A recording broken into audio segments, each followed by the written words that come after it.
Assalamu alaikum. Assalamu alaikum.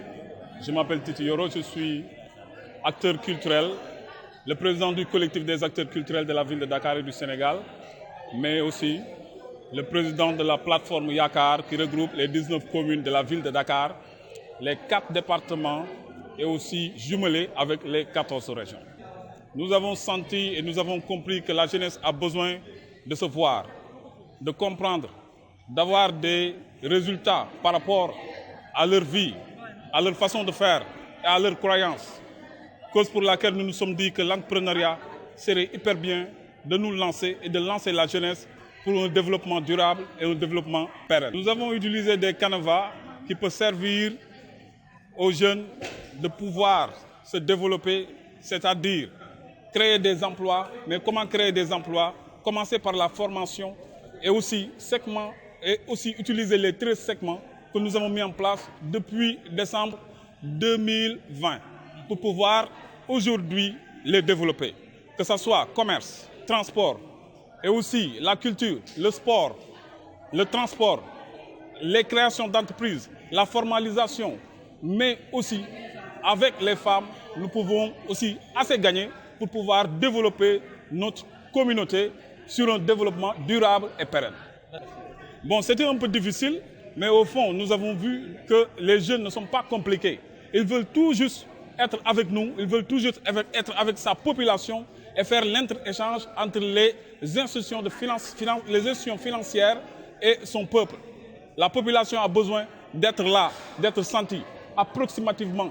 Avec toute la population, nous nous sommes dit que c'est possible, avec les privés aussi, de travailler avec eux sur l'entrepreneuriat et le développement durable. Sans oublier la protection sociale. Pour que Koufebar Moune Fadjou, c'est hyper important aujourd'hui pour nous. Bon, on peut dire qu'avec les partenaires que nous avons, ça peut être colossal. Mais sachez que chacun avec son budget, chaque projet avec son budget. Mais aussi, on ne peut pas donner tout le monde, mais on va faire le maximum pour essayer d'aider cette jeunesse, être l'interlocuteur de cette jeunesse par rapport aussi aux institutions financières. Bon, je veux dire que la somme peut être assez lourde, mais ce que nous pouvons dire aujourd'hui, que ça varie. Ça varie parce que les projets ne sont pas les mêmes. On ne peut pas vous dire une somme fixe, mais sachez qu'on fera le maximum pour essayer d'aider cette jeunesse à 100%. Sans tarder aussi, on va parler de la formation qui est hyper importante aujourd'hui et laisser Pape Kébé parler un peu de la formation. Bon, nous sommes là depuis 2020. Nous avons fait la conférence de presse de la jeunesse sénégalaise. Je crois qu'il y avait beaucoup d'entre vous qui étaient là pour alerter le gouvernement. Parce qu'on sait déjà tout ce qui se passe. Nous nous sommes déplacés quand il y avait 450 morts pour régler ce problème. Et nous avons réglé ce problème sans tintamarre. Aujourd'hui, nous nous sommes dit que ces jeunes devraient se retrouver pour travailler. Le slogan que nous avons aujourd'hui, c'est la solidarité entre jeunes.